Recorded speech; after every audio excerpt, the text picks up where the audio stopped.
Karoline Leavitt, with a microphone clipped to her blouse and arrogance in every word, stepped forward and said it, "Sit down, boy." She thought she was being clever. What she didn't realise was who she was speaking to. A Coldstream Guard who'd once stood under fire in Kandahar and never flinched. And when he replied, it left the whole of America speechless. Want to see exactly how it unfolded? First, hit that subscribe button and drop a comment telling us where in the world you're watching from. Now, without further ado, let's get into it. You know that particular kind of London afternoon where the sky hangs low and grey, but there's still something magical about the light catching the palace stone. That's exactly what it was like as the daily changing of the guard wound down, the final notes of brass still echoing faintly across the cobblestones. The courtyard outside Buckingham Palace had that perfect post-ceremony calm. Tourists lingering behind rope barriers, phones finally lowered, but eyes still wide with wonder. Everything was orderly, dignified, photogenic. Exactly what it was supposed to be. Then, the American delegation emerged from the palace's west corridor. You know the type, buttoned suits, crisp clipboards, and that particular energy that comes with having very important places to be. At the centre of the group strode a woman who commanded attention without asking for it. Karoline Leavitt, former White House press secretary, now a rising political personality with a knack for turning moments into headlines. Mid-30s, blonde, wearing a tailored navy coat that probably cost more than most people's monthly rent. Her stride was sharp, purposeful, and already mic'd for sound. Behind her, a three-man camera crew followed like a perfectly choreographed shadow. She wasn't in London to make trouble, at least not officially. This was part of some cross-Atlantic cultural diplomacy series, something about allied messaging and media optics. But Karoline didn't do background noise. She did moments, the kind that went viral, got shared, became talking points. And this courtyard, with its pristine stone and scarlet uniformed guards, definitely had potential. As the delegation paused near the main archway, Karoline's eyes landed on a figure posted beneath the high wrought iron gate. Lance Corporal Elijah Ward, Coldstream Guards, stood at ceremonial attention, still as carved marble. His black bearskin helmet cast shadows across his face. His crimson tunic was pressed to perfection, and his rifle rested at precisely the correct angle against his shoulder. His presence wasn't loud or demanding. It just was, like he'd been carved from the same stone as the palace itself.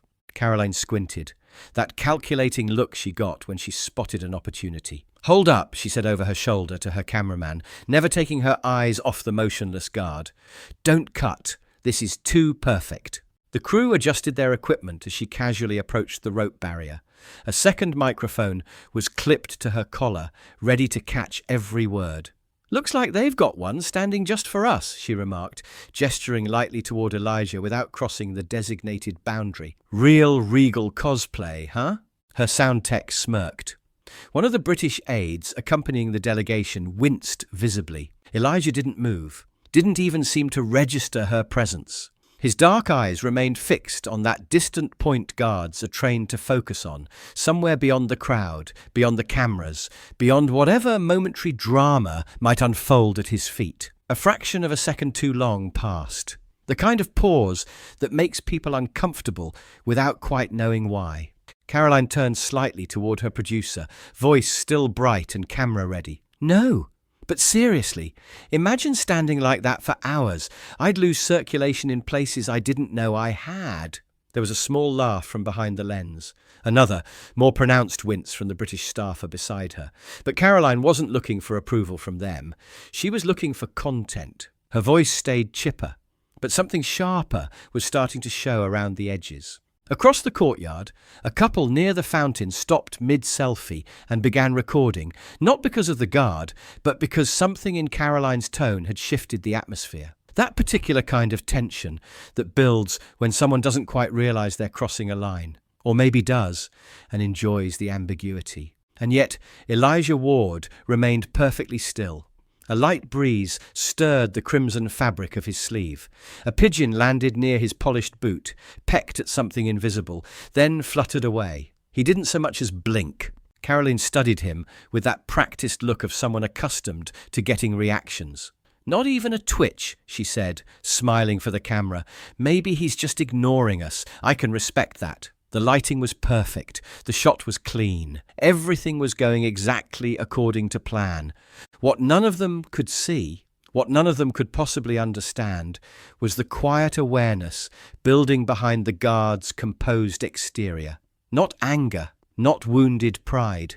Just the practiced vigilance of someone who's spent a lifetime being underestimated and has learned to recognize the moment when stillness becomes its own kind of power. Because Lance Corporal Elijah Ward understood something that most people never learn.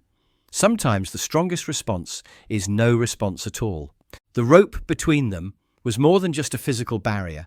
It was about to become a line between two very different kinds of strength, and only one of them knew what was coming. If you saw Elijah Ward standing there in his crimson tunic and bearskin hat, you might think what most tourists think, that he's some kind of ceremonial decoration, a living statue put there for photos and pageantry. You'd be wrong. Elijah was 31 years old, born in Brixton, to a Jamaican father and an English mother, raised in a cramped two-bedroom flat above a convenience shop where pride wasn't something you announced. It was something you carried in how you held yourself when the world tried to bend you. His father, Harold, had driven the number 37 bus through Clapham for 27 years. Every single day, rain or shine, through strikes and riots and everything London could throw at him. Harold never missed a shift, never raised his voice, even when passengers called him names that stuck like tar on the windows. "You don't bark back at every dog that yaps," Harold told his son once, watching him nurse a bloody nose from a playground fight. "You outlast the noise, that's how you win." Elijah joined the British Army at 18. Not because he romanticised military life, but because it offered two things his neighbourhood couldn't: structure and respect that had to be earned, not given. After basic training, he specialised in signals and convoy logistics, the unglamorous work of keeping supply lines open in places where a wrong turn could get you killed. At 22, he was stationed in Kandahar as part of a multinational joint task force. His job was simple in theory: escort vulnerable supply convoys through terrain where nothing was ever quite what it seemed. On his third deployment, everything changed. The roadside IED was buried deep, hidden beneath what looked like scattered rubble. When it detonated, it flipped their armoured vehicle sideways off a narrow bridge, crushing the radio unit and killing the driver instantly.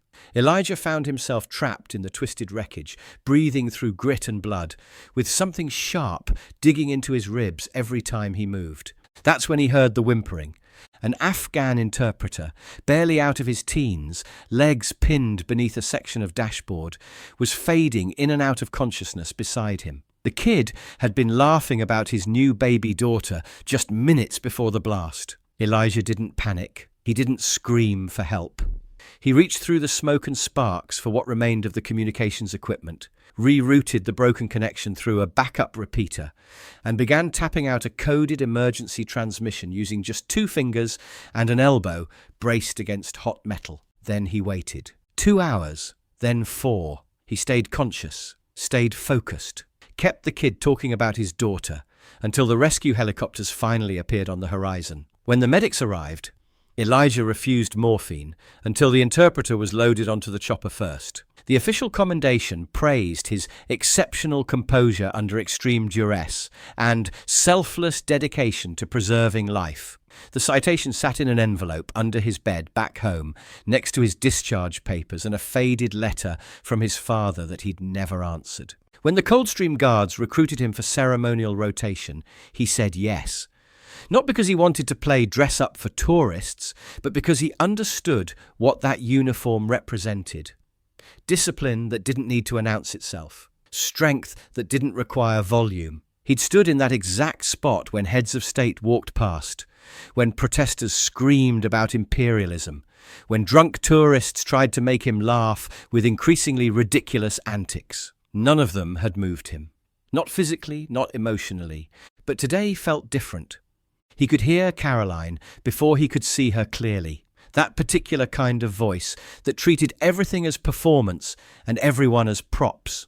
Sharp, practiced, always projecting just a little too much. When she called his uniform cosplay, something inside his chest shifted. Not anger, not even hurt, just the cold recognition of someone who'd heard it all before, in a dozen different languages, in places where words like that could get people killed.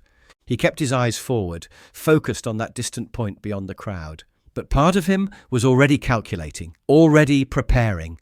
Because some battles aren't fought with fists or guns or raised voices. Some battles are won by refusing to move. And Elijah Ward had never lost one of those. Karoline stood with one hand on her hip, the other gesturing casually toward the motionless figure in red. Her microphone was still live, the camera still rolling. She was in her element, confident, performative, working the moment. "They don't even blink," she said to her cameraman with a practiced grin. "It's actually kind of impressive. Like, what happens if he sneezes? Do they write him up for movement?" Someone on her crew chuckled. A younger member of the State Department team let out a nervous laugh that sounded forced even to his own ears. Elijah remained exactly where he'd been for the past 2 hours, perfectly centered beneath the stone archway, rifle steady, chin lifted just so, boots aligned with military precision. His dark eyes stayed fixed on that invisible horizon that guards learn to see. Karoline tilted her head, like she was examining a particularly interesting museum piece. "God, I honestly don't know how they do it," she continued, playing to the lens. "If someone made me stand still in a silly hat for 5 hours, I'd absolutely lose my mind." She turned back toward the camera, always half performing. "I mean, look at him. You could probably replace him with a mannequin and nobody would even notice the difference." The cameraman's chuckle was less enthusiastic this time. Even he was starting to sense that something about this felt off. That's when she crossed the line. Karoline took one step closer to the rope barrier, angled herself for the perfect shot, and, with her practiced smirk firmly in place and her voice raised just enough for everyone to hear, she said it. "Sit down, boy. You're making the rest of us look stiff." The words landed like a slap across the courtyard. Not because they were loud, they weren't. But they were sharp, casual, familiar in all the wrong ways. The kind of comment delivered too smoothly to be completely thoughtless, too comfortable to be innocent. The silence that followed wasn't the polite quiet of a ceremonial space. It was the heavy, suffocating silence of a line crossed that couldn't be uncrossed. 20 feet away, the black British security officer stationed near the gate visibly stiffened. His hand moved instinctively toward the radio clipped to his vest, then stopped, hovering there like he wasn't sure what protocol covered this particular situation. A mother, standing near the barrier, felt her stomach drop and instinctively pulled her young daughter closer. 2 American tourists who'd been filming the ceremony slowly lowered their phones, their expressions shifting from amusement to something much more uncomfortable. Behind Karoline, a mid-level diplomat in a grey suit cleared his throat and said quietly, "Karoline, perhaps we should keep moving with the schedule." She waved him off without even looking back. Because she hadn't seen it yet, hadn't noticed how the laughter had completely died, how even the British aides, trained in every possible shade of diplomatic damage control, had gone completely still. She just kept standing there, smiling that media-trained smile, waiting for someone to give her the reaction she thought she deserved. Elijah still hadn't moved, not so much as a twitch, but everything else had changed. The tourists weren't taking pictures anymore. Conversations had died mid-sentence. Even the pigeons seemed to sense that something fundamental had shifted in the courtyard, because everyone there had heard the word boy, not soldier, not sir, not even guard. Boy, the kind of word that doesn't just insult, it erases. That carries the weight of history like a chain around someone's neck, that turns a decorated combat veteran into a prop with one careless syllable and a microphone. But Elijah didn't react, because that's what people like Karoline never understand. They think silence means surrender, that stillness equals weakness. That ceremony is just dress up for grown-ups. They don't know that silence can be loaded like a weapon, that composure can cut deeper than any comeback, that some men have learned to absorb every insult without ever lowering their eyes or losing their dignity. Karoline turned back to her crew, oblivious to the change in atmosphere. "All right," she said brightly. "Let's grab some more shots over by the gates. I think we've got enough palace footage for the segment." But the rope line wasn't breathing normally anymore. The crowd wasn't moving. And Lance Corporal Elijah Ward remained exactly where he'd been, motionless, dignified, unbroken. But the next time he moved, it wouldn't be because someone told him to. It would be because he chose to. The moment stretched like a held breath. That's how these things usually work, right? Someone says something inappropriate. People pretend not to hear it, and everyone moves on. Keep the cameras rolling, find a new angle, let embarrassment fade into background noise. But it wasn't fading. The silence after Karoline's words had settled over the courtyard like fog. Thick, heavy, impossible to ignore. The kind of quiet that makes your chest tight and your palms sweat, even when you're not sure why. Near the fountain, a father held his young daughter's hand. She looked up at him with those wide, innocent eyes that see too much. "Daddy," she whispered, tugging on his jacket. "Why did that lady call the soldier boy?" The man stared at the back of Karoline's head as she chatted with her producer like nothing had happened. When he finally answered, his voice was barely audible, but somehow carried clearly in the stillness. "Because she doesn't see the man standing in front of her, sweetheart." A few feet down the rope line, an elderly black woman in a navy coat stepped slightly forward. She spoke to no one in particular, but her words rang with the authority of lived experience. "My grandson wore a uniform like that. Different colours, but same bearing, same pride." Her voice grew quieter, but somehow more forceful. "And people called him boy, too, right up until the day he didn't come home." The tourist beside her, a middle-aged white man with a camera around his neck, looked down at his feet. "I'm sorry," he said quietly. "Don't be sorry," she replied, eyes fixed on Elijah's motionless form. "Just remember what you saw here." The camera crew had stopped adjusting their equipment. The sound tech was no longer checking levels. They weren't really filming anymore, not because they'd been told to stop, but because none of them could figure out how to frame what was happening. They'd come looking for clean, royal B-roll, light content, palace pageantry. Instead, they'd stumbled into something that felt historic. That's when a crisp voice cut through the tension. Professional, calm, but carrying an edge that made everyone turn. "Ma'am?" The voice belonged to a British officer in dress uniform. Dark blue with polished brass, ribbons displayed with understated precision. Captain Eleanor Finch stepped forward with the measured pace of someone accustomed to managing situations that had gone sideways. "Please step back from the ceremonial perimeter." Karoline turned, blinking in surprise. "Excuse me?" Finch's expression remained perfectly neutral. "You're currently addressing an active member of the Queen's Guard on palace grounds. That constitutes a violation of standing protocol. Please return to the designated visitor pathway." Karoline's media-trained smile flickered on.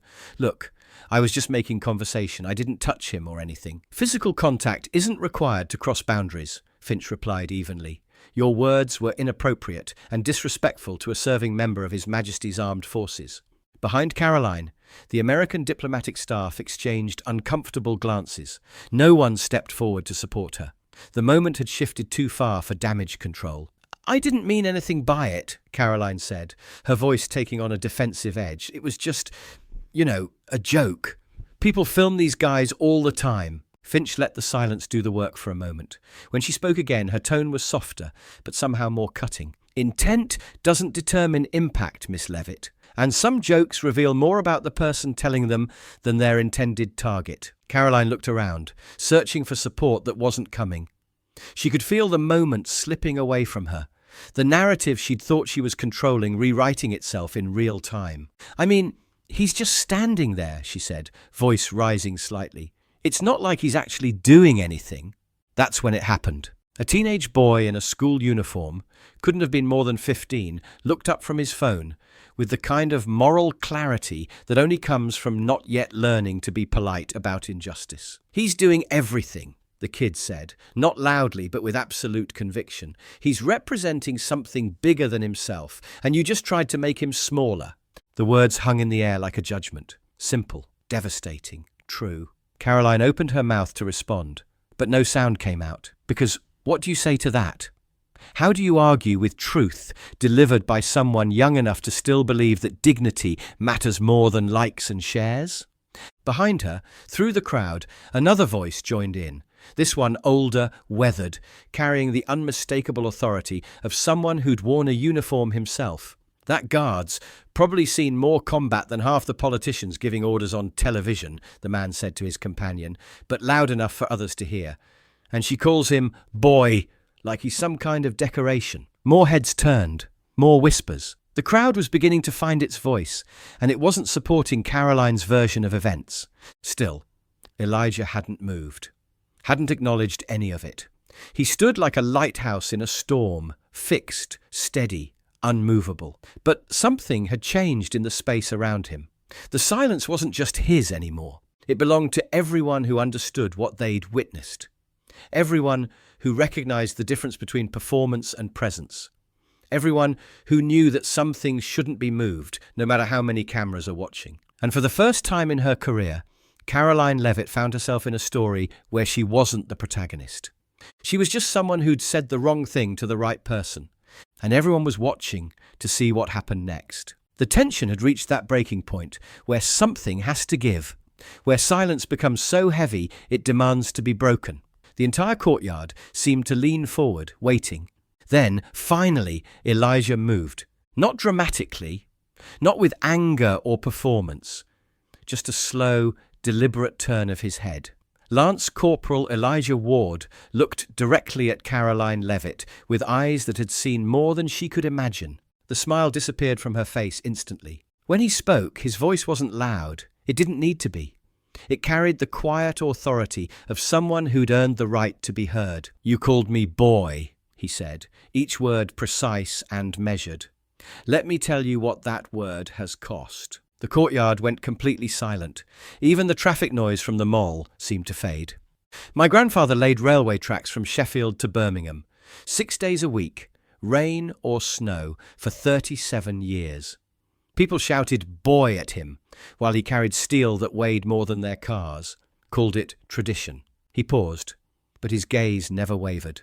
My father was a paramedic with the London Ambulance Service, pulled bodies from the Thames during the blackout of '77, saved children from burning buildings in Brixton. He wore the Queen's crest on his shoulder and served this country for 23 years. But when he knocked on doors in Kensington, people still said, "Oh, you must be that new boy from the council." Sure. Karoline's lips parted, but no sound came. "And me?" Elijah's voice dropped even lower, forcing everyone to strain to hear. "I was 24 years old in Kandahar province. Route clearance for joint operations. We were escorting medical supplies when an IED flipped our vehicle off a bridge. The crowd was absolutely motionless now. My driver died instantly. An Afghan interpreter was trapped under the axle, legs crushed, crying for his newborn daughter. I spent 4 hours in that wreckage, broken ribs, blood in my eyes, keeping him conscious until the helicopters arrived." He drew a slow breath. When the American contractor showed up to assess the damage, he looked at me, pulling a man from the wreckage, and said, "Who's the boy playing hero?" You could have heard a pin drop. "Boy," Elijah continued, "is what people say when they can't imagine you've carried something heavier than they ever will. It's what gets whispered when your bearing threatens theirs, when stillness looks too much like dignity." A flush had crept up Karoline's neck, but she couldn't look away. "I've stood guard outside this palace during 3 separate terrorist threats. I've stood here while someone threw paint, screamed obscenities, played God Save the Queen on a kazoo. I've never moved, not once." He took a single step forward, not toward her, but toward the space between them and the crowd. Because stillness isn't weakness, it's discipline. It's knowing when to act and when to endure. It's carrying the weight of history without letting it break your spine. His voice rose just slightly, but it seemed to fill the entire courtyard. "This uniform isn't costume. It's not performance. It's woven from the threads of every person who stood in this spot before me. Every soldier who died so you could stand here safely. Every man and woman who learned that silence can be stronger than shouting." The crowd was leaning in now, hanging on every word. "You want me to sit down?" Elijah's voice carried a challenge that had nothing to do with aggression and everything to do with dignity. You want me to abandon my post because my presence makes you uncomfortable. He looked directly at her camera, then back at her face. I've been shot at by people who hate what this uniform represents. I've been spit on by protesters who think it symbolizes oppression. I've been ignored by politicians who think ceremony is just expensive theatre. But I've never, not once, been asked to sit down by someone who was supposed to understand what service means. The words hit like a physical blow. Simple, devastating, true. This isn't about you, Miss Leavitt. This has never been about you. This is about the idea that some things are worth standing for, even when, especially when it's difficult. He straightened to his full height, shoulders square, chin level. So no, I will not sit down. Not for you, not for your cameras, not for anyone who thinks dignity is negotiable. The silence that followed was different from before. It wasn't empty or uncomfortable. It was full, charged with recognition and respect and the understanding that everyone present had just witnessed something remarkable. Karoline stood frozen, her microphone hanging uselessly at her side. For the first time in her professional life, she had absolutely nothing to say. Because a man who hadn't raised his voice, hadn't moved from his post, hadn't done anything but stand still and speak truth, had just given the most powerful speech she'd ever heard, and everyone knew it. From somewhere in the crowd came the sound of slow, deliberate clapping. Not applause, something deeper. The kind of rhythmic acknowledgement usually reserved for moments that change how you see the world. Then another person joined. Then another. Not everyone. This wasn't a celebration or a performance. It was simply the sound of recognition, of respect, freely given to someone who'd earned it the hard way. Elijah Ward didn't acknowledge the applause. He simply resumed his position, eyes forward, rifle at the proper angle, bearing perfect and unbroken. But something had shifted. In the crowd, in the air, in the way people stood a little straighter and looked at each other with something approaching reverence. Captain Finch stepped forward one final time. "Miss Leavitt," she said quietly, "your delegation is waiting." This time, Karoline didn't argue. She turned toward her crew, toward the officials who'd brought her here, toward the exit that suddenly seemed very far away. As she walked back toward the palace gates, nobody followed her with their eyes. Nobody whispered about what she'd said or how she'd looked saying it. They were all still watching the man in red, who'd reminded them what it meant to stand for something. The man who'd refused to sit down. The man who'd chosen dignity over deference, principle over performance. The man who'd taught an entire courtyard that sometimes the most powerful response to being diminished is simply refusing to be smaller. And as Karoline's footsteps faded on the ancient stones, Lance Corporal Elijah Ward continued his watch, steady, silent, and absolutely unbroken. Because that's what guards do. They stand, no matter what. So what do you think? When someone tries to diminish your dignity, should you sit down to make them comfortable? Or should you stand your ground, the way Lance Corporal Ward did in front of the whole world? And here's maybe the bigger question. In our age of viral moments and instant reactions, is there still power in choosing dignity over drama? Drop your thoughts in the comments below. We genuinely read every single one. And these conversations matter more than you might think. If this moment moved something in you, if it made you think about respect and service in a new way, hit that like button. It honestly helps more than you know. Make sure to subscribe and tap that notification bell so you never miss our daily stories about the incredible men and women who guard these traditions with quiet strength. And if you know someone who still thinks silence means weakness, or that standing still isn't really standing up, share this video with them. Our next Royal Guard story is already waiting on your screen. Click it now, and we'll see you tomorrow with another moment that proves the same truth over and over again. Real strength doesn't need to announce itself, it just stands. And when it does, even the loudest voices in the world discover they have nothing left to say.